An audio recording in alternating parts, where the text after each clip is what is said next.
امام ابو یوسف رحمہ اللہ امام صاحب کے شاگرد ہیں. آپ تقلید کرتے ہیں لیکن بہت سے مسائل میں امام صاحب کے ساتھ اختلاف کرتے ہیں, کیوں؟ کیا بات ہے یار, زبردست. یہ ہوتا ہے سوال, مزہ آ جائے. کیا فقہ حنفی مانتے ہیں, خود کو حنفی کہتے ہیں ابو حنیفہ کو مان کے, اب تو آپ فقہ یوسفی مان گئے ہیں, یہی کہنا چاہ رہے ہیں. اب تو فقہ ظفری مان گئے ہیں, امام ظفر. اب تو فقہ حسنی مان گئے ہیں, حسن بن زیاد لؤلؤی. اور اب فقہ محمدی مان گئے ہیں, محمد بن حسن شیبانی. یہی اعتراض ہوتے ہیں ہم پر. تو آپ ابو حنیفہ کی مانیں, آپ نے اس کے علاوہ ان کے شاگردوں کیوں مانی ہے؟ اس کا جواب 8 سال پڑھنے والوں کے پاس نہیں ہے, کیونکہ انہوں نے اس کو پڑھا ہی نہیں ہے. جب آپ نام سال میں تخصص و الافتاء کریں گے, آپ شامیہ میں آئیں گے تو مقدمہ شامیہ میں اس کا جواب موجود ہے. امام ابن عابدین شامی رحمہ اللہ نے اس کا جواب قاضی ابو یوسف سے نقل کر کے دیا ہے رحمہ اللہ. وہ فرماتے ہیں ما قلت قولا فیہ خالفت ابا حنیفہ الا قد کان قالہ. امام ابو یوسف کا قول ہے. وہ فرماتے ہیں کہ ہم امام حنیفہ سے اختلاف کیوں کرتے ہیں, ہمارے بھی تو وہ بڑے ہیں, تو ہمیں صاحبین والا مسئلہ, شیخین والا مسئلہ, یہ طرفین والی یہ جو باتیں ہم چلاتے ہیں فقہ کے کلاسز میں, تو وہ جواب دے رہے ہیں. فرمایا ایک مسئلے پر جو ہماری رائے ہے, جو امام صاحب کے بظاہر مخالف ہے, وہ مخالف نہیں ہے, وہ ایک ہے. کہتے ایک کیسے ہے؟ سنیں. امام صاحب رحمۃ اللہ علیہ کی فقہ شورائی ہے. امام صاحب مسئلے کا حل بتاتے تھے کہ یہ جو حل ہے نا, اس کے 5 حل ہو سکتے ہیں. یہ بھی ہو سکتا ہے, یہ بھی ہو سکتا ہے, یہ بھی ہو سکتا ہے, یہ جواب ہے, یہ جواب ہے. ان میں کسی ایک جواب کو امام صاحب ترجیح دیں تو امام حنیفہ کا قول, وہ صاحبین ترجیح دیتے ہیں تو وہ ان کا قول. اصل میں وہ بھی امام حنیفہ کا قول ہے. میں مثال دے رہا ہوں. کوئی مجھ سے پوچھے مولانا ملتان جانا ہے کیسے جائیں؟ آپ کہیں گے چوک میتلا سے ہوتے ہوئے سیدھا وہاڑی روڈ پرانا جائیں, آپ ملتان پہنچ جائیں گے. ایک جواب. میں نے کہا جی دوسرا حل بھی ہے, یہ روڈ تھوڑا سا اکھڑا ہوا ہے, چوک میتلا سے آگے ہو سکتا ہے آپ کو بیک بون کمر کی تکلیف ہے, آپ ادھر سے نہ جائیں, آپ چوک میتلا جا کر آپ سیدھا ہی تھوڑا لمبا ہو جائے گا, خانے وال جائیں, خانے وال سے ٹاپ و ٹاپ روڈ ہے. میں اس طرح ہی جاتا ہوں, آپ کو پتہ. کوئی آپ کو کہے گا اتنا لمبا سفر, جی ہاں اپنی جان کے لمبا سفر کر لیں, تکلیف نہیں ہوگی, کوئی پرابلم نہیں ہے. آپ یہاں سے خانے وال جائیں, ٹاپ و ٹاپ روڈ ہے, خانے وال سے آپ وہاں چلے جائیے, نو ایشو. ایک روڈ وہ بھی ہے. اچھا ایک طریقہ اور بھی ہے, اگر آپ کے پاس ہیلی کاپٹر ہے تو یہاں سے ڈائریکٹ چلے جائیں. اچھا بہترین یار. میٹرو یہاں اگر چل رہی ہوتی تو میٹرو چلے جائیں, نہیں تو آپ کسی سے موٹر سائیکل لے کر بھی گلیوں سے جا سکتے ہیں, کئی طریقے ہیں. تو آپ کسی حساب سے جائیں. تو آپ نے میرے مشورے پہ عمل کیا, چاہے آپ ادھر سے جائیں, ادھر سے جائیں, ادھر سے جائیں, ادھر سے جائیں. امام صاحب رحمۃ اللہ علیہ ایسے ہی مسئلے کا حل بتاتے کہ اس سوال کا یہ حل بھی ہو سکتا ہے, یہ بھی ہے, یہ بھی ہے, یہ بھی ہے, لیکن ادھر سے پیٹرول کم لگے گا, جان کو تکلیف زیادہ ہوگی, ادھر سے پیٹرول زیادہ لگے گا, جسم کو تکلیف کم ہوگی. وجوہات بتاتے. جیسے میں مثال دے رہا ہوں, تو کسی کو صاحبین اختیار قول کرتے تو وہ صاحبین کا قول ہو جاتا, امام صاحب اختیار کرتے تو امام صاحب کا ہو جاتا. ترجیح جس کو دیتے حیث تمام قول ابو حنیفہ کے. یہ امام یوسف نے کہا ما قلت قولا فیہ خالفت ابا حنیفہ الا قد کان قالہ. میں نے جس قول میں امام صاحب کی مخالفت کی وہ میرا نہیں ہے, دراصل امام صاحب کا ہی ہے. تو ہم یہ کر کے بھی فقہ حنفی کی تقلید سے نہیں نکلتے. اللہ کرے میں آپ کو سمجھا پایا ہوں. کیا 4 اماموں کے بعد کوئی مجتہد پیدا ہوا اور اب بھی کوئی مجتہد پیدا ہو سکتا ہے؟ جی ہاں, 4 اماموں کے بعد بھی کئی مجتہد پیدا ہوئے ہیں, اب بھی ہو سکتا ہے, بعد میں بھی ہو سکتا ہے, کوئی ایشو نہیں ہے. بھائی نبی تو نہیں ہے کہ نیا نبی پیدا نہیں ہو سکتا, فقیہ ہے, یہ تو پیدا ہو سکتا ہے, کیوں نہیں ہے. لیکن اس فقیہ نے کرنا کیا ہوگا, وہ اپنی فقہ لکھے گا. بھئی دین کے جتنے مسائل تھے حضور پاک کے صحابہ سے امام حنیفہ نے پڑھ کے لکھ دیے ہیں. 12,90,000 مسائل لکھیں, کچھ نہ کچھ رہ گئے, یا اس میں اختلاف کسی مجتہد کو حق بنا تو امام شافعی نے لکھ دیا, امام مالک لکھ دیا, امام احمد نے لکھ دیا. اب کوئی فقیہ ہو بھی تو وہ جتنے اصول لکھے گا تقریباً اصول ان ائمہ 4 نے لکھ دیے ہیں. قرآن کریم پڑھنے کے کتنے طریقے ہیں؟ 7 طریقے.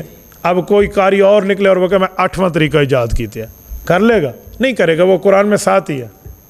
تو اس طرح فقہ حنفی پہ حدیث رسول پہ عمل کرنے کے 4 طریقے ہیں, حنفی شافعی مالکی عملی.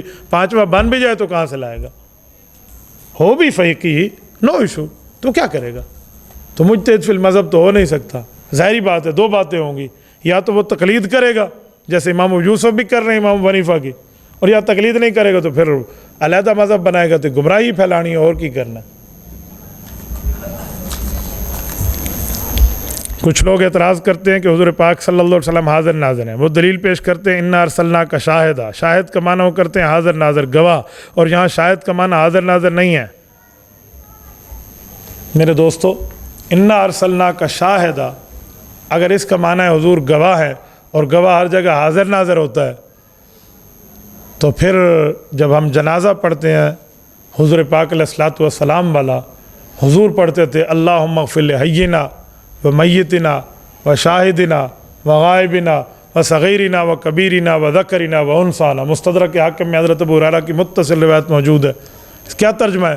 اللہم اغفر لحینا، اللہ ہمارے کن کو بخش؟ زندوں کو، و میتنا کن کو بخش؟ وفات شدگان کو، و شاہدنا موجودوں کو، و غائبنا ہم سے غائبوں کو بخش۔ حضور پڑھتے تھے؟ تو اگر حضور حاضر ناظر تھے تو وہ غائبنا کیوں پڑھتے تھے؟ نہیں سمجھے؟ غائب نہ پڑھتے تھے، اس کا معنی یہ ہے کہ حضور سے کچھ غائب بھی ہے، تو غائب ہے تو حضور حاضر ناظر کیسے ہوئے؟ باقی رہا یہ کہ شاہدن، یہ انا ارسلناک شاہدہ کا معنی گواہ ہے، اور گواہ حاضر ناظر ہوتا ہے، تو مجھے حاضر ناظر مانے، میں حاضر ناظر ہوں ہر جگہ۔ میں قرآن سے دلیل پیش کروں گا اپنے شاہد ہونے کی، دلیل دوں گا۔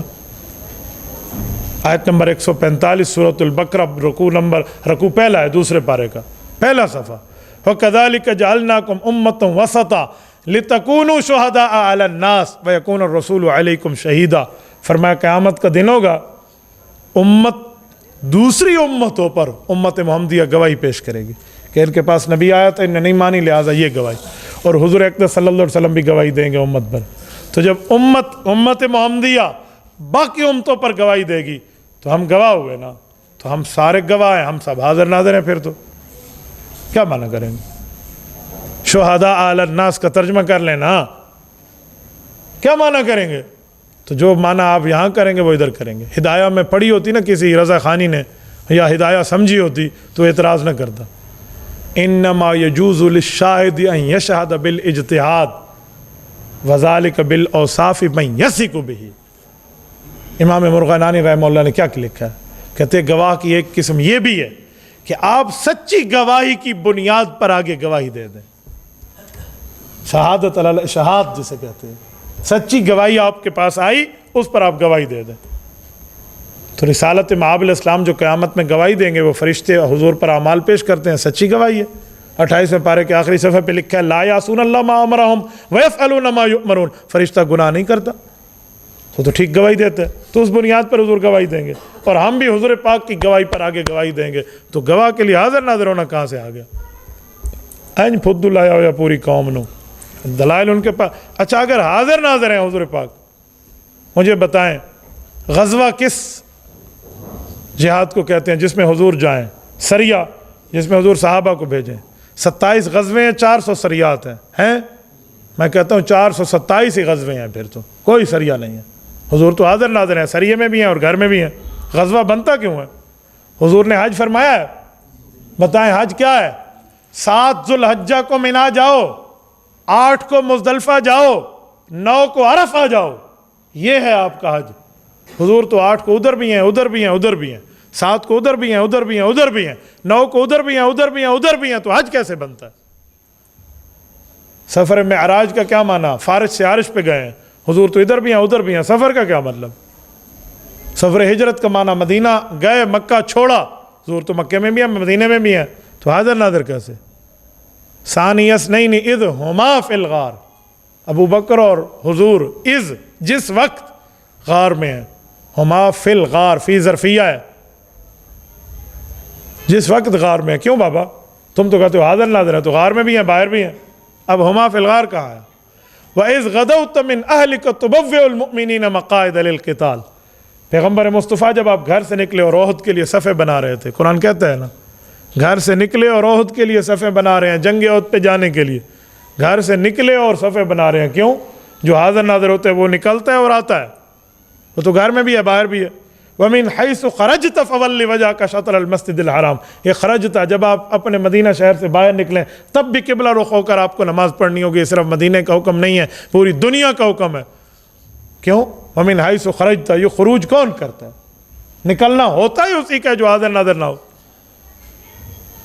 اگر ہم حاضر ناظر والی بات مان لینا تو دین ایک گنڈڑی چپا کے اتھا رکھ دو والے جی دین ایک گٹھڑی میں ڈال کے ادھر رکھ دیں پھر پیچھے بچتا ہی کچھ نہیں ہے. باپ رافضی ہو تو ان کے ساتھ تعلقات رکھنے چاہیے. قرآن کریم میں اس کا جواب موجود ہے وَإِن جَاهَدَاكَ عَلَىٰ أَن تُشْرِكَ بِي مَا لَيْسَ لَكَ بِهِ عِلْمٌ فَلَا تُطِعْهُمَا وَصَاحِبْهُمَا فِي الدُّنْيَا مَعْرُوفًا. ماں باپ آپ کو شرک کا حکم کریں یہ نہ مانو لیکن دنیا میں ان کے ساتھ اچھائی کا معاملہ کرو. عید میلاد النبی منانا کیسا ہے بھائیو؟ عید میلاد النبی یہ تینوں لفظ اکٹھے قرآن سے یا حضور کے فرمان سے یا کسی صحابی کے عمل سے دکھا دیں. میں مدینہ طیبہ سے گھڑی لایا ہوں آپ کو تحفہ ہے. عید میلاد النبی یہ تین لفظ اکٹھے مجھے دکھا دیں قرآن سے حضور کے فرمان سے صحابہ کے عمل سے. اگلی بات کروں مولانا احمد رضا خان بریلوی کی کسی کتاب سے یہ تینوں لفظ اکٹھے دکھا دو آپ کو گھڑی تحفہ ہے. اس کی وفات ہے 1921 تک. عید میلاد النبی کا لفظ اس کی کتاب میں بھی نہیں ہے. میلاد النبی ہے یا عید کا علیحدہ تصور ہے. یہ تین لفظ اکٹھے تو اس نے بھی نہیں لکھے جو آپ نے مجھے تیسری عید بنانے کے لکھ دیا. اس بر صغیر میں پہلا جلوس عید میلاد النبی کا 1931 میں نکلا ہے اور احمد رضا صاحب کی وفات 1921 میں ہے. یہ دین کا کام اس نے بھی نہیں کیا تھا جو تم کر رہے ہو. لہذا فیصلہ کر لو بھائی او مسلمان ہے یا تسی مسلمان ہو فیصلہ ہو جائے گا نا. دوسری بات یہ ہے کہ عید الفطر اور عید الاضحیٰ ان کا نام قرآن حدیث میں بھی موجود ہے اور ان کے احکام بھی موجود ہیں. تیسری عید جو مناتا ہے اس سے کہیں تو دلیل دکھا دے وہ مان لے گا. فرض نماز کے بعد بلند آواز سے دعا ہاتھ اٹھا کے کرتے ہیں. کسی روایت ثابت ہے فلاں مفتی صاحب نے فرمایا. او مفتی صاحب چبل بٹا چبل ہے فیس بک پر بیٹھ کر جھوٹ بولنے کی عادت ہے. دنیا میں کوئی حدیث نہیں ہے. انا للہ و انا الیہ راجعون. محدث یوسف بن نوری رحمہ اللہ نے معارف السنن میں 8 حدیثیں اس پہ نقل کیا کہ آپ ہاتھ اٹھا کر نماز کے بعد دعا کر سکتے ہیں. ترمذی کی شرح معارف السنن اٹھائیں تیسری جلد میں حضرت نے لائن لگائی ہے 2.5 صفحے اس پر دلائل دی ہیں. ہمارے اکابر اس پر لکھتے جا رہے ہیں اور یہ کہ ثابت ہی کوئی نہیں ہے. تردید آپ محدث یوسف بن نوری رحمہ اللہ کی پہلے کر رہے ہیں. یار اس مسئلے میں یہ کہو جی میں نہیں مانگتا تو ٹھیک ہے نا. امت کو گمراہ کس بنیاد پہ کر رہے ہو؟ اعلاء السنن میں اس پر حدیث موجود ہے. شعب الایمان بیہقی میں اس پر حدیث موجود ہے. جمع الجوامع میں اس پر حدیث موجود ہے. تفسیر ابن کثیر میں اس پر حدیث موجود ہے. کنز العمال میں اس پر حدیث موجود ہے. اس پر میرا یوٹیوب پر مستقل کلپ ہے. مسئلہ یہ ہے کہ آپ نے ان جیسوں کو سنا ہے آپ نے ہم جیسوں کو نہیں سنا. آپ مفتی عبدالواحد قریشی یوٹیوب پہ لکھیں فرض نماز کے بعد کی دعا آپ کو غالباً 15 منٹ کے لگ بھگ یا شاید اس سے تھوڑا کم آپ کو 20 حوالوں کے ساتھ آیت احادیث اور صحابہ کے عمل سے اور رسول اللہ کے فرمان سے آپ کو پورا کلپ ملے گا. یہ دلیل یہ دلیل یہ دلیل یہ حضرت انس کی روایت ملے گی. بعدما سلم ورفع یدیہ ودعا حضور پاک نے سلام پھیرا اور اس کے بعد ہاتھ اٹھا کر دعا کی. آپ پڑھ لیں وہاں سے اور سنیں. یہ جو ہم دعا کی بات کرتے ہیں نا کچھ لوگ کہتے ہیں اونچی نہیں مانگی. میں نے کہا اچھا کون سی مانگنی چاہیے چلو آہستہ مانگیں. کہ اللہم انت السلام منک السلام والی دعا. میں نے کہا حضور نے مانگی کہتے جی ہاں. میں نے کہا اونچی مانگی تو صحابہ نے سن کے ہمیں بتائی. جو اونچی نہیں مانگی تو صحابہ نے سنا کیسے؟ کل ایک بدھو مجھے کال پہ کہہ رہا تھا واٹس ایپ پہ سوال کر رہا تھا مفتی صاحب یہ جو دعا ہے نا یہ صحابی کو حضور نے خود بتائی ہو کہ نماز کے بعد مانگو. تو میں نے کہا یہ تو دکھا دے وہ میں دکھا دوں گا. تو اپنے ذہن سے بیٹھ کے تو ایک حدیث بنا اور جی بسم اللہ. ایسی ہی بات ہے یار. امام اور مقتدی بیٹھے رہتے ہیں مؤذن کھڑا ہو کر تکبیر کہتا ہے. جب اشہد ان محمد رسول اللہ پہ آتے ہیں سب کھڑے ہو جاتے ہیں. اس کی حقیقت کیا ہے؟ اس کی کوئی حقیقت نہیں ہے. اشہد ان محمد رسول اللہ پہ کھڑے ہو کر آپ تک نماز کے لیے جائیں یہ دنیا کی کسی کتاب میں نہیں ہے. اگر ملے گا بھی نا تو قد قامت الصلاۃ والا ملے گا کہ اس پر مقتدی اٹھتے ہیں اور یہ تو قد قامت الصلاۃ سے پہلے اٹھ گئے. لہٰذا اپنے عمل پہ دلیل دیں. قد قامت الصلاۃ والا مسئلہ تو میں حل کر لوں گا. اصل یہ ہے کہ قد قامت الصلاۃ تک سارے اٹھ جائیں بس اس تک سارے کھڑے ہو جائیں. یہ ہے. یہ نہیں ہے کہ صرف اسی لفظ پہ اٹھیں. وہ بھی فقہ کا مطلب یہ ہے. لیکن یہ صرف رسالت مآب علیہ الصلوۃ والسلام کے نامی اس میں گرامی پر اٹھنا اس کی کوئی دلیل تو اس دھرتی پہ ہوگی. کوئی دلیل پیش فرما دے کسی فقیہ نے بتائی ہو تو کیا کہیں گے؟ حضور کا نام بڑے رتبے والا ہے اس لیے اس نام پہ کھڑے ہوں. حضور کے نام سے پہلے اللہ جل شانہ کا نام ہے وہ اس سے بڑا رتبے والا ہے اس پہ کھڑے ہو جاؤ. پھر رتبوں کی وجہ سے کھڑے نہیں ہوتے نماز پڑھنے کی وجہ سے کھڑے ہوتے ہیں. یہ تھی پوری کتاب ہے تواڈے کول، لو جی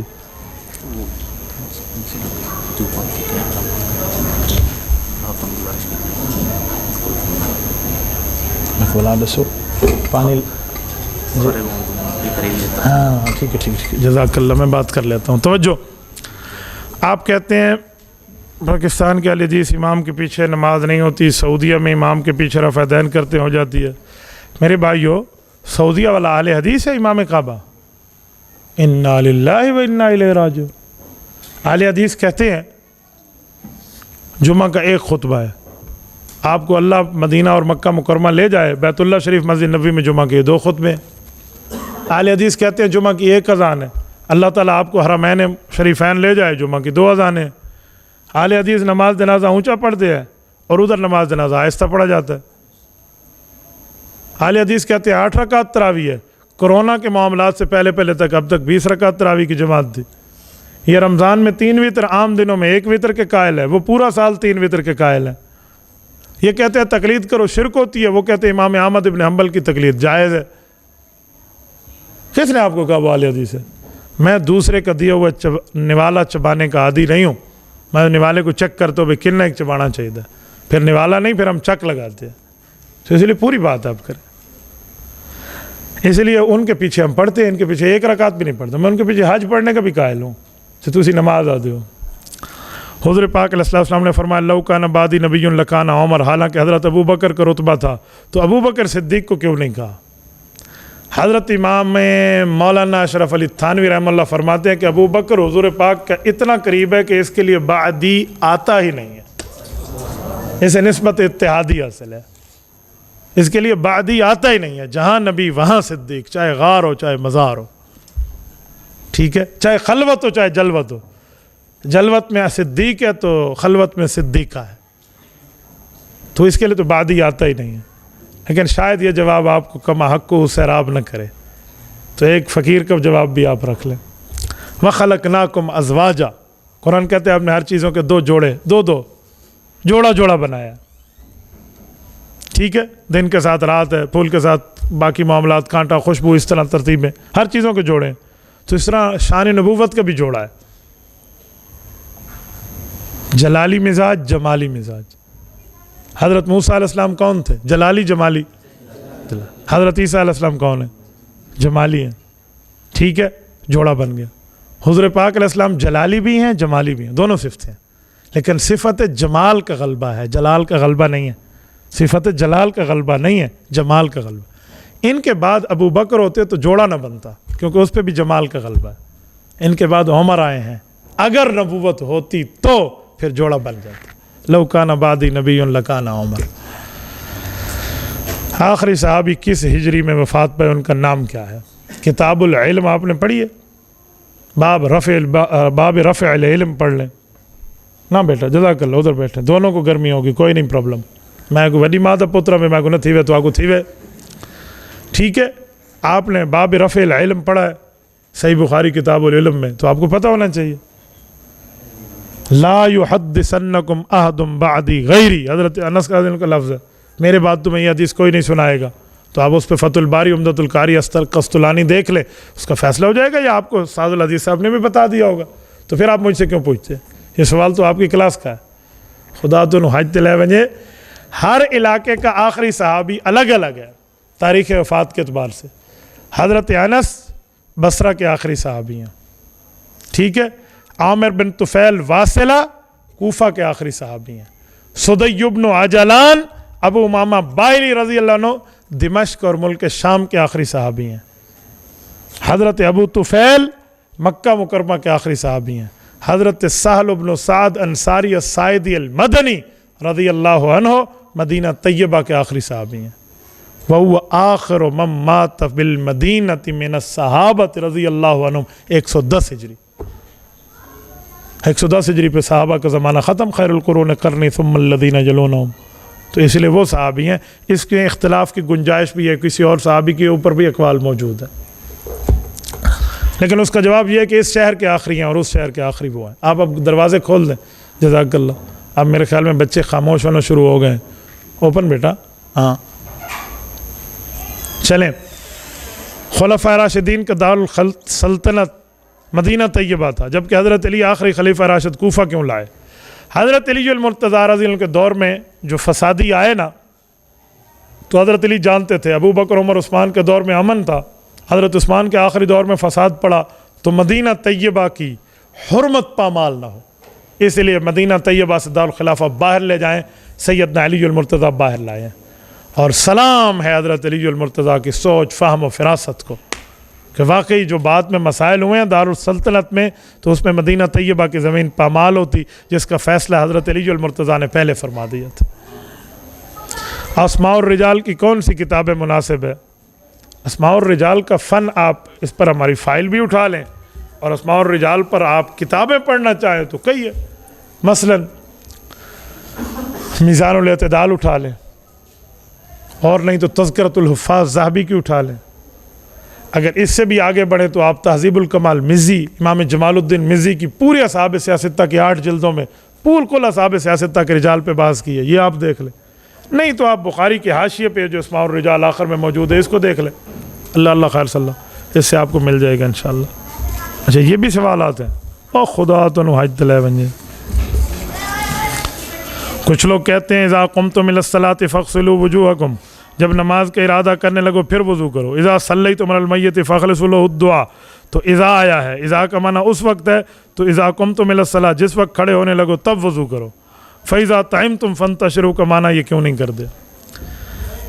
یہ ایک بچونگڑا ہے شاید غالباً، یہ اس کے سوالات آئے، مجھے لوگوں نے کہا حضرت اس کا جواب دے، میں نے کہا کھڈے لائن لگا ہوئے، یہ رو کے ایک دفعہ روتا رہے، ایڑیاں رگڑے کہ مجھے یہ جواب دے، میں ان کے خواہش کو حسرت بناؤں گا، ان لوگوں کو جواب نہیں دیں گے، ان کا کوئی بڑا کر بات کرے گا تو انشاءاللہ ہم جواب دیں گے۔ بچوں کو کیا جواب دینا ہے، بچے تو ویسے ہی روتے رہتے ہیں، بچے ہیں یا بچے کھچے ہیں تو چلنے دیں، کہ انہی کے سوال آپ نے اس کا کلپ سنا اور میرے سر ڈال دیا۔ اور خدا کے بندے اگر اذا ماضی پہ آئے، مضارع کا معنی ہوتا ہے، تم یہ کہنے لگے ہو، اس پر سوال ہے کہ ہم اذا ماضی پہ آئے مضارع کا معنی کرتے ہیں، اور آپ کہتے ہیں نہیں ماضی کا معنی کریں، تو ٹھیک ہے بھائی، اگر ماضی کا معنی کرنا ہے تو قرآن کریم میں ہے وَإِذَا قُرِئَ الْقُرْآنُ فَاسْتَمِعُوا لَهُ وَأَنصِتُوا لَعَلَّكُمْ تُرْحَمُونَ، سورۃ نمبر 7 سورۃ اعراف آیت نمبر 204۔ وَإِذَا قُرِئَ الْقُرْآنُ، جس وقت قرآن پڑھ چکو، کرو نمازی والا تم چپ رہو، تب کیا معنی کرو؟ جب قرآن پڑھا جائے، پڑھا جا رہا ہو تو خاموش رہو۔ آپ نے کیوں مضارع والا معنی کیا؟ آپ مجھے کہتے ہیں میں ماضی والا معنی کروں، آپ بھی کریں وَإِذَا قُرِئَ الْقُرْآنُ، جب قرآن پڑھ لیا جائے پھر چپ کرنا، یعنی قرآن میں بولتے رہو، یہی معنی ہے۔ صحیح مسلم میں اذا قرأ فانصتوا، یہ اذا آیا ہوا ہے، قرأ ماضی پر آیا ہوا ہے، جب امام پڑھنے لگے تو تم چپ رہو، پیچھے مقتدی تلاوت نہ کرے، اللہ کے رسول نے فرمایا۔ تو یہ اگر رضا خانیوں والا معنی کرے تو اذا قرأ، جب امام پڑھ چکے پھر تم چپ رہو، ہن چپ رہنے دا فائدہ، کرو آپ معنی۔ اس طرح کے سوال اٹھا کر آپ لے کر آتے، بچوں کے ان سوالوں کو میں یوں اڑانا جانتا ہوں جیسے چٹیل میدان میں فٹ بال کو کک ماری جاتی ہے، لیکن اس کا مسئلہ یہ ہے کہ ہم ان کو جواب دے کے ان کو پاپولر بنا دیں، یوں نہیں ہے۔ رہی یہ بات کہ جو آپ نے اذا قمتم الی الصلاۃ پیش کیا یا فاذا طعمتم فانتشروا پیش کیا، تو یہ تو قرینہ حالیہ اور مقالیہ ہے، قرائن بھی تو ہوتے ہیں نا۔ اذا قمتم میں قرینہ موجود ہے کہ وضو پہلے کرنا چاہیے، وَإِذَا طَعِمْتُمْ فَانتَشِرُوا میں اگلا لفظ موجود ہے وَلَا مُسْتَأْنِسِينَ لِحَدِيث، یہ سورۃ نمبر 33 سورۃ احزاب پارہ نمبر 22 ہے۔ اس پہ تو حکم موجود ہے کہ باتوں کرنے کے لیے بات میں بیٹھ نہ جاؤ، اس بنیاد پہ اس کا معنی قرائن کے لحاظ سے ہم ماضی والا کر لیں گے، لیکن قرائن کے لحاظ سے ماضی والے معنی کو اٹھا کے آپ مستقل اصول اور قواعد بنا لیں، یہ کہاں کا انصاف ہے؟ تو اس لیے بیٹا میں نے نحو پڑھی بھی ہے اور نحو پڑھائی بھی ہے، ایسا نہیں ہے کہ ہم ان کے سوالات کو جانتے نہیں ہیں۔ رضا خانی کہتے ہیں پیران پیر عبد القادر جیلانی رحمہ اللہ کے 11ویں شریف کا دودھ بانٹتے ہیں، اس بارے میں ارشاد فرما دیں۔ محبوب سبحانی ذل رحمانی حضرت شیخ عبد القادر جیلانی رحمہ اللہ، ان کے 11ویں شریف کے دودھ بانٹنے کا حکم یہ جو بتاتے ہیں، 2 باتیں ہیں۔ اگر یہ دین کا حصہ ہے تو اس پر دلیل چاہیے، قرآن حدیث سے دلیل تو ہے نہیں، شریعت دلیل بتا نہیں رہی، اور اگر دین کا حصہ نہیں ہے تو رسم و رواج ہے، اور رسم و رواج کے ہم قائل نہیں ہیں، ٹھیک ہے؟ اللہ خیر صلی اللہ۔ اشکال یہ ہے کہ رضا خانی کہتے ہیں کھانے کے بعد بسم اللہ وعلی برکت اللہ حدیث سے ثابت ہے، بسم اللہ الرحمن الرحیم پڑھ کے کھائیں آپ کے لیے جائز ہے، بسم اللہ کے ساتھ کچھ آیتیں پڑھ لیں ہمارے لیے جائز نہ ہو۔ آپ کو سوال سمجھ آیا؟ مجھے تو نہیں آیا، جس نے سوال لکھا ذرا وہ سمجھا دے تاکہ میں جواب دے پاؤں، مینو تو سمجھ نہیں آیا۔ ختم کا تو ادھر لفظ ہی نہیں ہے، پتہ نہیں یار یہ ان کا کام ہے، ختم فلاں فلاں اے سارے اپنے طرف کھان پین دی ڈرامے بازی اور کچھ ہی نہیں۔ بھئی آپ بسم اللہ پڑھ کے کھائیں یا کچھ اور پڑھ کے کھائیں، آپ کو کون منع کرتا ہے؟ لیکن آپ خاص کر کے کھانے پہ پھونک کے کہیں گے یہی کھانا اس کے پاس جا رہا ہے، تو یہ مولانا احمد رضا خان سے پہلے کسی نے نہیں کیا۔ ان کی جو آخری وصیت ہے نا، وفات سے 7 گھنٹے میرے خیال میں 59 منٹ پہلے کی جو وصیت ہے وہ چھپ چکی ہے ان کے وصایا شریف میں۔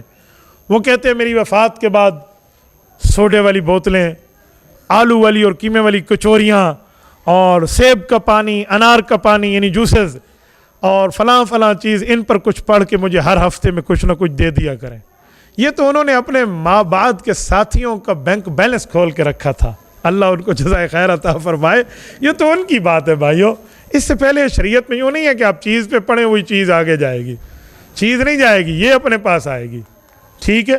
تو اس پر تو کئی چیزیں، ہاں میت کی فلاں چیز مجھے دے دیں، میت کی فلاں چیز دے دیں، اس پر تو جوابات بھی ہے کہ ایک خاتون نے کہا تھا میت کی کیا کیا چیز آپ کو چاہیے۔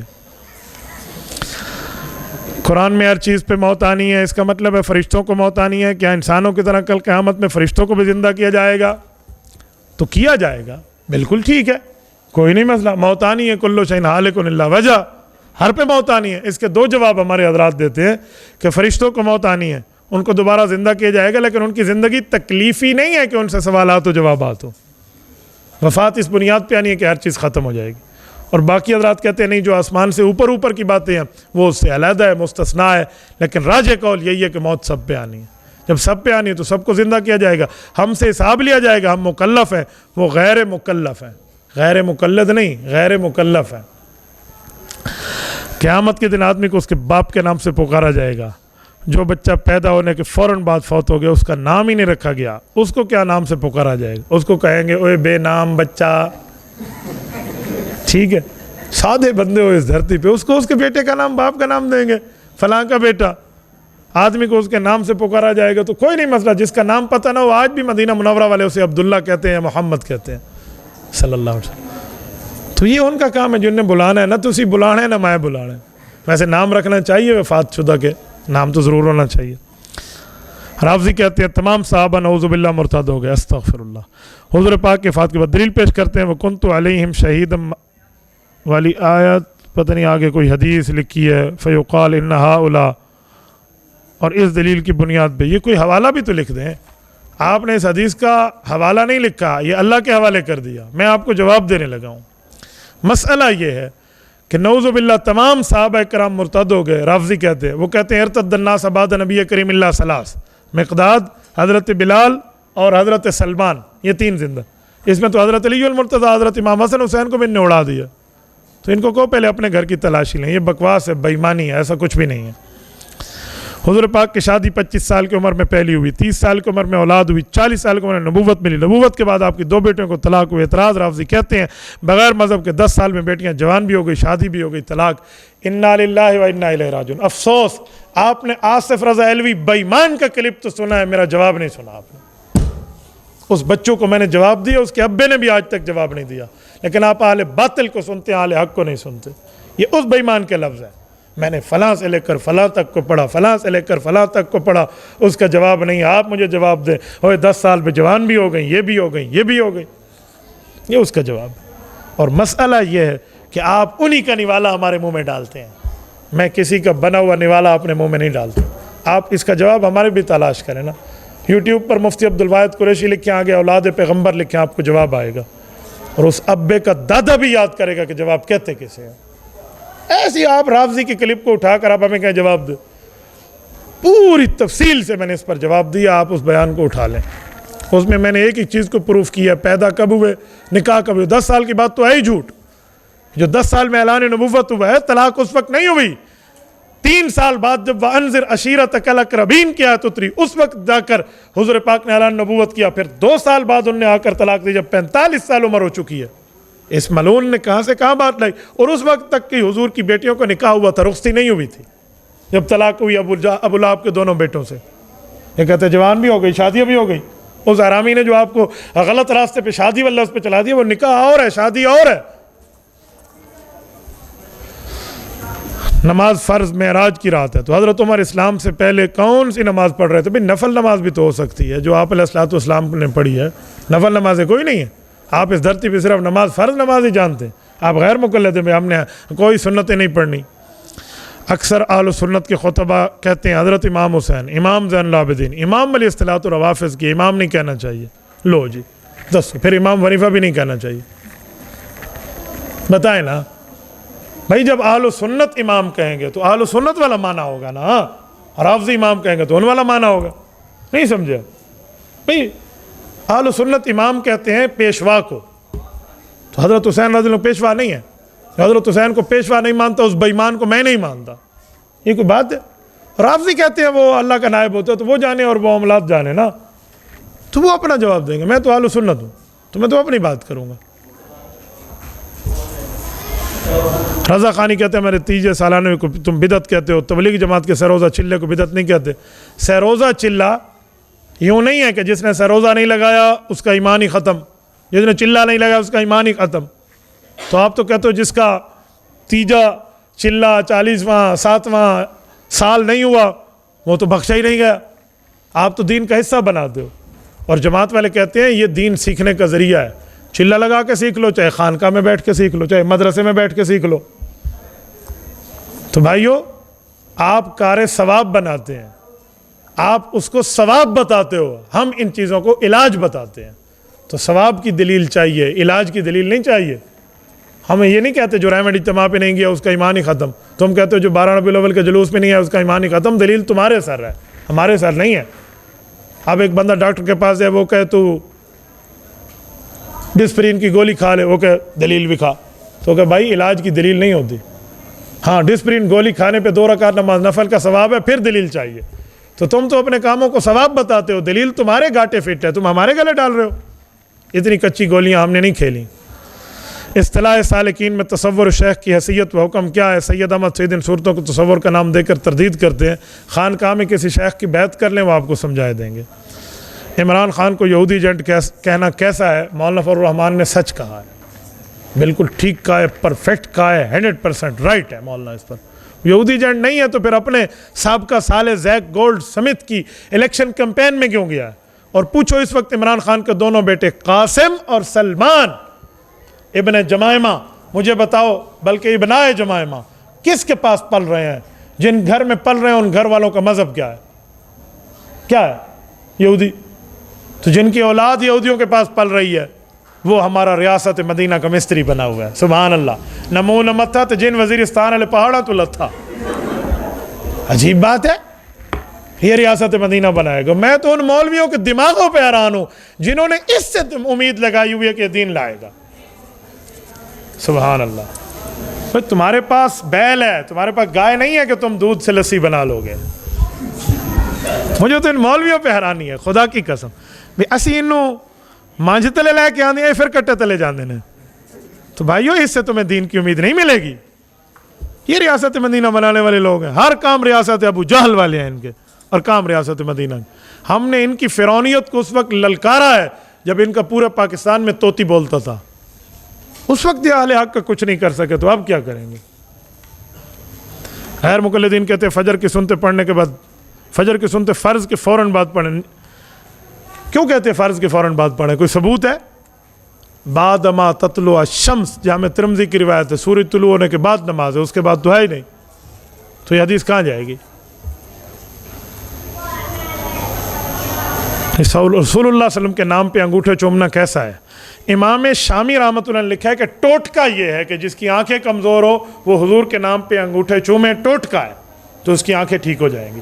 اگر آپ کی آنکھوں کو پرابلم ہے تو امام شامی رحمۃ اللہ کے کہنے کے مطابق آپ اس ٹوٹکے پہ عمل کر لیں۔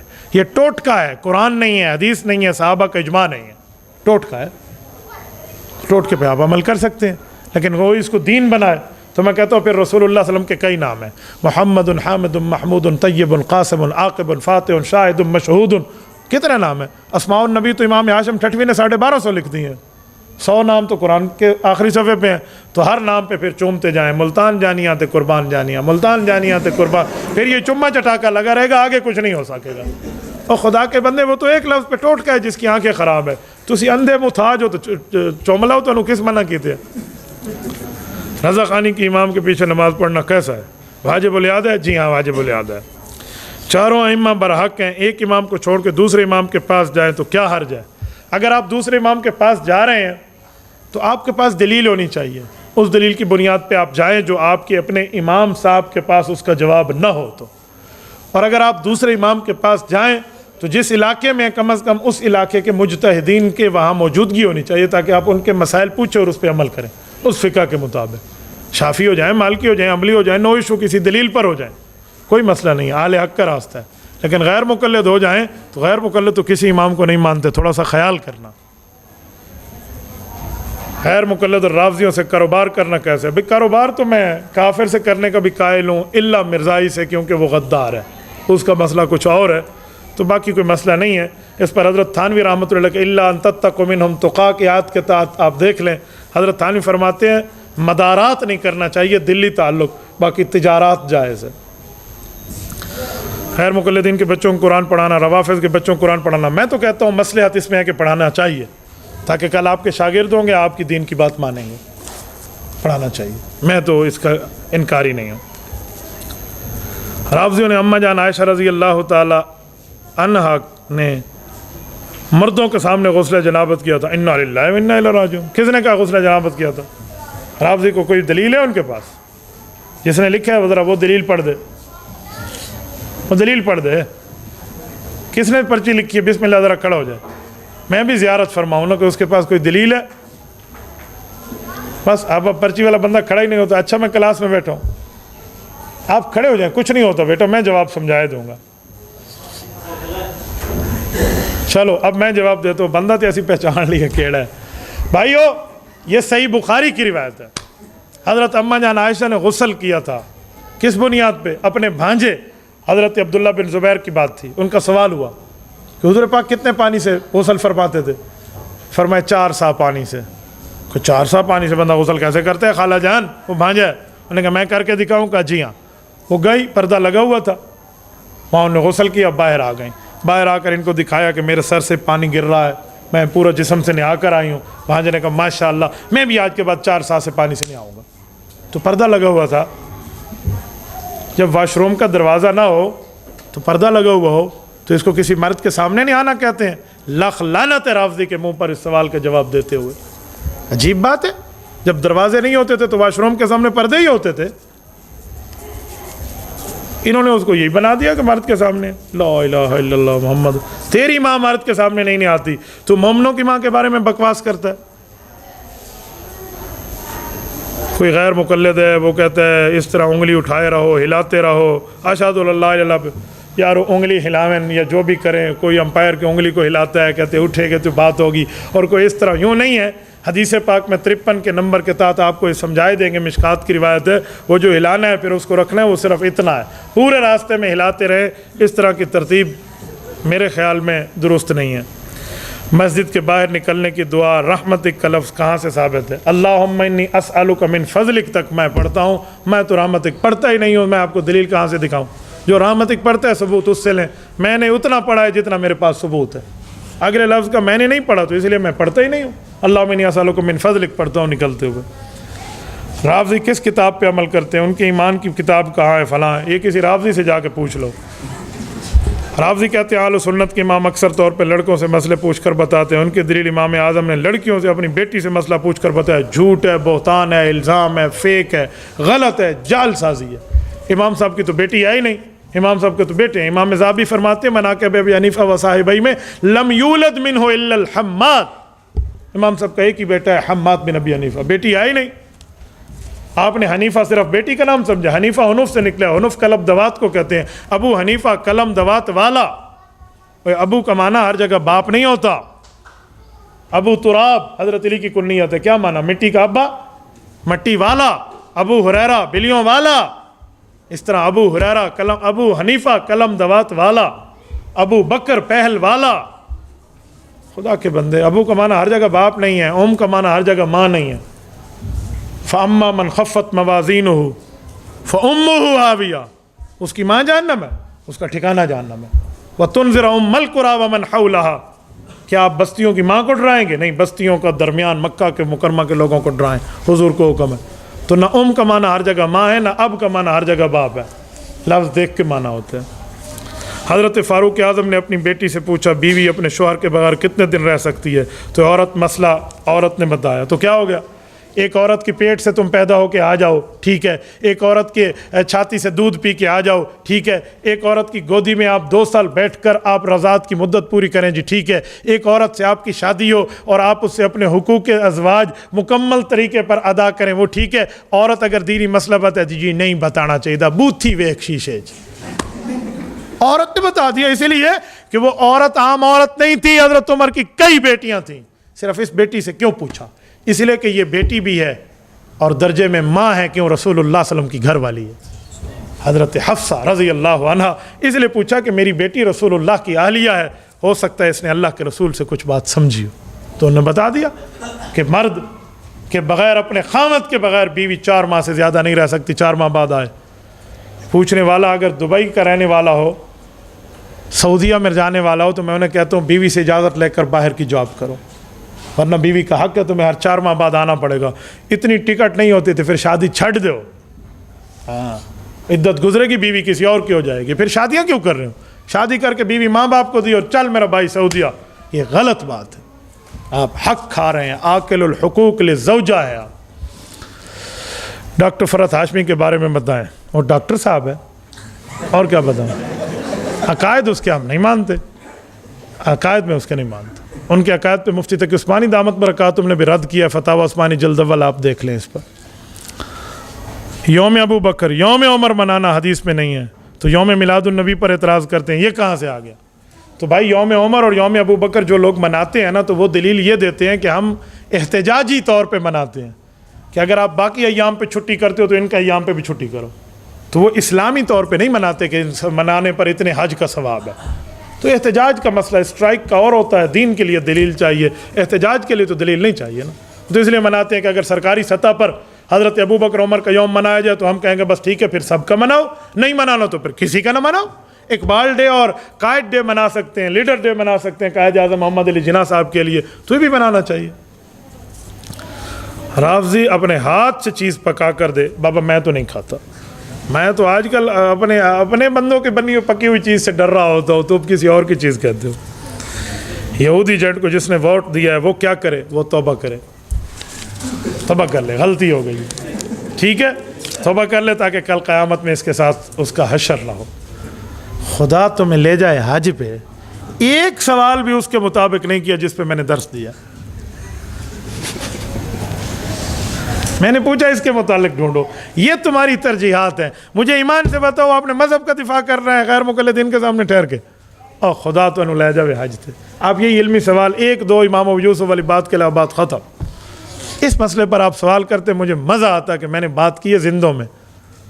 خدا کے بندے ان مسائل پر نہ پوچھا کریں, یہ بات کی باتیں ہیں. آنکھیں بند کر کے مولانا فضل الرحمان کی تائید ہے, ہمارا بڑا ہے جو کہہ رہا ہے, ختم. آنکھیں بند کر کے مفتی محمد تقی عثمانی کی تائید ہے, جو وفاق المدارس کے فیصلے ہمیں قبول ہے. اپنے بڑوں کو یوں مانو, اس پہ وہ ایجنٹ ہے یا نہیں ہے بھائی اس کو پتہ ہے. کراچی کے ایک مولوی نے کہا وہ یہودی ایجنٹ نہیں ہے, جو اسے یہودی ایجنٹ کہتے ہیں اللہ قیامت میں اس سے پوچھے گا. اس کی واٹ میں نے لگائی اور روزے کے ساتھ بیٹھ کے رمضان مبارک میں 57 منٹ بچوں جواب نہیں دے گا. وہ جواب دے نا تو میں خدا کی قسم لا جواب کرنے کی حیثیت اس مسئلے میں رکھتا ہوں. میں نے تو پوری تیاری کر لی تھی کہ اگر ان کا جواب آئے, رات کو سورج دکھاؤں گا, دن کو تارے تو دور کی بات ہوتی ہے, میں ان کو رات کو سورج دکھاؤں گا. جواب دیتے کیسے ہیں؟ میری شرعی ذمہ داری ہے عمران خان کو یہودی ایجنٹ نہیں کہو. تجھے کتنے پیسے دیے ہیں اس نے, کتنے پیسے تو نے اس سے لیے ہیں؟ تجھے کیا پتہ کل کی جو ہے نا حیثیت میں آ کر آپ قائد ملت اسلامیہ کے موقف پر اعتراض کرتے ہیں, جس کے پیچھے امام کعبہ آ کر نماز پڑھ رہا ہے. وہ امام الکعبہ ہے اور وہ اس پر فیصلہ کر رہا ہے, 6 لاکھ علماء کا قائد ہے, اور تم یہاں بیٹھ کر باتیں کرتے ہو. تو میں نے ان کو, میں کچھ دنوں پہلے ایک ضلع میں گیا تو وہاں ان کے ایک شاگرد تھے, اب مجھ سے بات کریں, جاؤ تیرے استاد نے مجھے جواب نہیں دیا, تو کہتے مجھ سے بات کریں. میرے ایک شاگرد, میں ان سے بات کر لوں, مجھ سے بات نہ کرو. تو اس طرح والے سوالات سیاسیوں پہ ہیں، وہ جانے اور ہمارے اکابر جانے. آپ علمی طور پہ یہاں بیٹھے ہیں، دور حدیث میں بیٹھے ہیں، آپ اس پر اپنے موقف کو سمجھا کریں. اور آخر میں ایک گزارش کرتا ہوں، ہمارے کچھ حضرات ایسے ہیں وہ رضا خانیت سے متاثر ہیں، تیجا کل 40واں ادھر ادھر کے مولوی بن جاتے ہیں، پھر بھی اپنے علاقے میں جاتے ہیں تو وہی والی ترتیب. عوام کا سامنا کرنا مشکل ہے، ایسی نہیں کر سکتے. بھائی خدا کا نام مانو، 8 سال آپ مولوی بن گئے، پڑھ گئے ہو، اپنے اکابر سے رابطہ رکھو. آپ پھر اسی ڈگر پہ چل پڑے ہو تو 8 سال پڑھنے کیوں آئے ہیں؟ بہتر تھا آپ 8 سال ہی وہاں لگاتے، آج بڑے پیر بنے ہوتے، ہر جگہ جاتے، آپ کو حلوے ولوے ملتے. ہاں ہمارے ایک دوست ہے، مفتی بننے کے بعد اس نے جا کر پیٹرول پمپ پہ نوکری کر لی. میں سعودیہ گیا، اس نے مجھے کال کی مفتی صاحب استاد جی میں فلاں پیٹرول پمپ پہ ہوں، آپ آئیں میں آپ کو ہدیہ دوں گا. میں کہا تیری لوگو، مفتی بن کے حافظ عالم قاری بن کے تم پیٹرول پمپ پہ نوکری کرنی تھی تو یہ 10 سال نہ لگاتا، تیرا آج اپنا پیٹرول پمپ ہوتا. میں نے کہا میں تیرا 1 روپیہ بھی نہیں لیتا، جیب پہ رکھا پڑے پیسے. میرا تو دل دکھ گیا کہ تم مولوی بننے کے بعد یہی کام کر کے رہے. تو بھائیو آپ مولوی بننے کے بعد سنت کے مطابق چلیں، بدعت کے معاملات میں خود کو نہ ڈالیں. ولا تلبسوا الحق بالباطل، سورۃ بقرہ رکوع نمبر 4 پہلا پارہ. اس آیت کی تفسیر میں حضرت شیخ سرفراز خان صفدر رحمہ اللہ نے ذخیرۃ الجنان فی فہم القرآن کی جلد اول میں لکھا ہے، مسجد میں بیٹھ کے 100 بوتل شراب کی پینا اتنا بڑا گناہ نہیں ہے جتنا ایک بدعت کا ارتکاب کرنا گناہ ہے. مسجد میں بیٹھ کے 100 بوتل، 1 2 4 5 10 بھی نہیں، 100 بوتل شراب کی پینا اتنا بڑا گناہ نہیں ہے جتنا ایک بدعت کا ارتکاب کرنا گناہ ہے. کہا کیوں؟ کہ مسجد میں شراب پینے والا ایک دن توبہ کرے گا کیونکہ وہ شراب کو گناہ سمجھتا ہے، لیکن بدعت والا کبھی توبہ نہیں کرے گا کہ اپنے بدعت کو تو دین سمجھتا ہے. ہارج کیڑا ہے. آپ پڑھ لیں ذخیرۃ الجنان. آج کل ایک قانون پاس کرنے کی بات ہے، ہم جنس پرست کا نکاح، اس کی حقیقت کیا ہے؟ کوئی لوڑ ہے کسی نو؟ اس قانون پھر وہی سوال آ گیا، کی لوڑ ہے؟ دسو تو صحیح. مولانا فضل الرحمان صاحب نے فرمایا ہے کہ یہ ٹرانسجنڈر بل جو ہے یہ JUI کی ضرورت نہیں، یہ PTI کی ضرورت ہے. تو ہماری ضرورت ہی نہیں ہے. باقی اہل حق زندہ ہیں انشاءاللہ. میرے اللہ کے کرم کے اولاد مفتی محمود زندہ ہے. اس مسئلہ وہ بل پرسوں سے اڑ گیا ہے بھائیو. مولانا فضل الرحمان کے سینیٹروں نے اسے یوں اڑایا جیسے اڑانے کا حق کو سینٹ میں. آپ بے فکر رہو انشاءاللہ، ایسا مسئلہ نہیں ہے. ہم ہر آہٹ پہ تیار ہیں.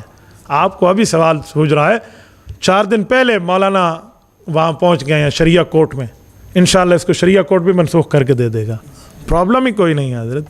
اب تو وہ مسئلہ نہیں ہے کہ ہم کوئی یہودی ایجنٹ کے دور میں بیٹھے اور ہم ڈر جائیں یہ کر دے گا وہ کر دے گا.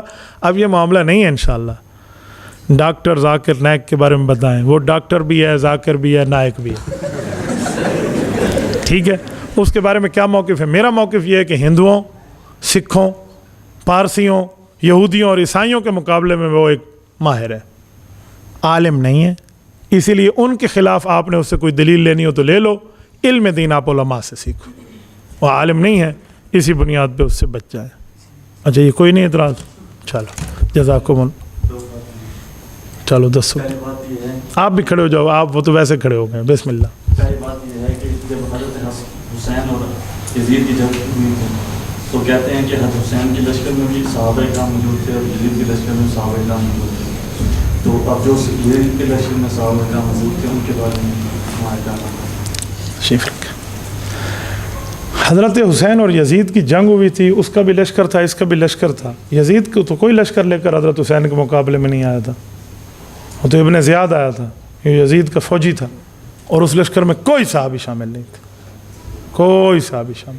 آپ ایک صحابی بتا دیں اور مجھ سے S22 الٹرا سیمسنگ کا سیٹ گفٹ لے لیں، تحفہ لے لیں مجھ سے. ایک صحابی بتا دیں جو اس لشکر میں حضرت حسین کا مقابلہ کر رہا ہو، کوئی دکھا دیں. ہے ہی نہیں. باقی حضرت حسین کے ساتھ تو حضرت حسین تو خود صحابی ہیں یار، اور تو چھوڑو. ٹھیک ہے، اس لیے ہم حضرت حسین کے ساتھ ہیں، یزید کے ساتھ نہیں. ہم حسینی ہیں، یزیدی نہیں ہیں. کچھ مندی کو گھروں پہ جاتے ہیں، ان سے پوچھتے ہیں کیوں جاتے ہیں، کہتے ہیں ہم دین پھیلانے کے لیے. اسی وجہ بتاتے ہیں اگر ہم نہ جائیں تو غیر مقلد اور غیر بھی حضرات آ جائیں گے جس کی وجہ سے وہ عقائد پھیلائیں گے اور ہمارے لوگوں کے عقائد خراب ہو جائیں گے. اس کے غیر مقلد تو کل خانی پہ جاتا نہیں ہے، یہ جھوٹ بولتے ہیں وہ مولوی. باقی رہا کہ رضا خانی آ جائیں گے تو آ جائیں، وہ تو پہلے ہی آ رہے ہیں. یہ غلطی ہے لہٰذا میں وہاں چلا جاؤں. میں نے مثال اس دن ایک دو ان حضرات کو دی ہے, ان کو پتہ ہے, ان سے وہ مثال میرے بعد لے لینا, میں آنے یار وہ کیا مثال آپ کو سناؤں. تو کوئی غلط کام ہو رہا ہے تو کوئی اور نہ کرے, چل مولوی صاحب آپ کر لے. یہ کون سی دلیل ہے بھائی؟ یہ کون سی دلیل ہے خدا کے بندے؟ تمہارا ان سے کیا لینا دینا کہ وہ نہ کرے جی میں کر لوں؟ تو ان کو کرنے دیں, وہ ان کا مذہب ہے, آپ کا مذہب ہی نہیں. آپ کہاں سے لیتے فلاں آ جائے گا لہٰذا میں دین پھیلانے جاتا ہوں؟ بھائیو واش روم میں بیٹھ کر دین نہیں پھیلایا جاتا, تھوڑا سا آپ گزارا کریں. غزوہ خیبر کے موقع پر حضور نے حضرت علی کے بارے میں فرمایا تھا, پہلے مطلق کہا تھا کہ میں کل جھنڈا اس کے ہاتھ میں دوں گا جس سے اللہ اس کے رسول محبت کرتے ہیں اور وہ اللہ اس کے رسول سے محبت کرتے ہیں. تو اگلے دن حضور نے جھنڈا حضرت علی کے ہاتھ میں دیا تھا, حالانکہ وہاں پر حضرت ابوبکر صدیق, حضرت عمر فاروق, حضرت عثمان غنی اور جلیل القدر صحابہ کرام موجود تھے. کیا ان کے دلوں کے اندر حضور سے اور اللہ تعالیٰ سے محبت نہیں تھی؟ تو وہ اس سے حضرت علی کی شان اور مرتبے کو حضرت ابوبکر صدیق, حضرت عمر فاروق, حضرت عثمان غنی سے زیادہ ثابت کرتے ہیں. غزوہ خیبر پہ اللہ کے رسول نے یہ بات فرمائی ہے, لیکن قلعے کتنے تھے غزوہ خیبر کے جو فتح ہوئے ہیں؟ 16. قلعہ نائم ہے, قلعہ منعم ہے, قلعہ حصار ہے, قلعہ قموس ہے. آپ سیرت حلبیہ میں امام برہان الدین حلبی رحمہ اللہ کی اٹھا لیں, اس میں پوری تفصیل ہے. 15 قلعے باقی صحابہ نے فتح کیے, حضور خوشخبریاں دیتے آئے. 16واں قلعہ نہیں فتح ہو رہا تھا, حضرت علی کے ہاتھوں فتح ہوا, ان کی فضیلت بتا دی. جو پچھلے قلعوں والوں کی فضیلت ہے اس میں باقی صحابہ کرام کی محبت کی بات کی ہے. تو یہ تو کوئی مسئلہ نہیں ہے. نمبر 1, حضور پاک علیہ الصلوۃ والسلام نے فرمایا میں عائشہ سے محبت کرتا ہوں. اس کا کیا معنی؟ حضرت خدیجہ سے نہیں کرتے؟ بھائی ایک کے اس بات سے دوسرے کی نفی کہاں سے آئی ہے؟ کل جھنڈا اس کو دوں گا جو اللہ رسول سے پیار کرتے ہیں. مراد ہے جس کو اللہ رسول سے آج کے دن میں اس طرح پیار ہے کہ اس کے ہاتھ اللہ فتح کرانا چاہتا ہے. اتنی سی بات ہے. اسے دوسرے صحابہ کی نفی ثابت نہیں آتی. اگر نفی ثابت ہے تو ایک اور حدیث ہے, ارحم امتی بامتی ابو بکر, حضرت ابو بکر پوری امت میں سب سے زیادہ رحم دل ہیں. نعوذ باللہ حضرت علی المرتضیٰ رحم دل نہیں ہے. ایک کے اس بات سے دوسرے کی نفی کہاں سے آ گئی؟ تو ایسا کچھ بھی نہیں ہے, ایسا معاملہ نہیں ہے جیسے آپ سمجھ رہے ہیں. باقی قلعہ قموس حضرت علی المرتضیٰ کے ہاتھوں فتح ہوا ہے, 15 قلعے باقی صحابہ کے ہاتھوں. میں نے قلعہ قموس دیکھا ہے, اس کا دروازہ بھی دیکھا ہے. آج آپ خیبر جائیں, مدینہ سے تبوک روڈ پہ 200 کلومیٹر کے بعد خیبر قدیم کی بستی آتی ہے. ہم قدیم کہتے ہیں, وہ اپنی عربی میں قدیم کہتے ہیں, حالانکہ گاف ہے ہی نہیں. وہ کہتے ہیں خیبر قدیم اس کو نا, تو خیبر قدیم بھی ہے, خیبر جدید بھی ہے وہاں سے. تو یہ قلعہ تو میں دیکھ کر آیا ہوں, ایسا کچھ بھی نہیں ہے. باقی قلعے بھی وہاں موجود ہے جو صحابہ نے فتح کیے ہیں. لیکن مسئلہ یہ ہے کہ ہم نے وہ صرف ایک ہی بات سنی ہوئی ہے, پیچھے 15 قلعوں کو پتہ ہی نہیں ہے کہ جو صحابہ نے فتح کیے ہیں وہ دسنا ہی کوئی نہیں. اس لیے کہتا ہوں اپنوں کو پڑھو, غیر کو نہ پڑھو.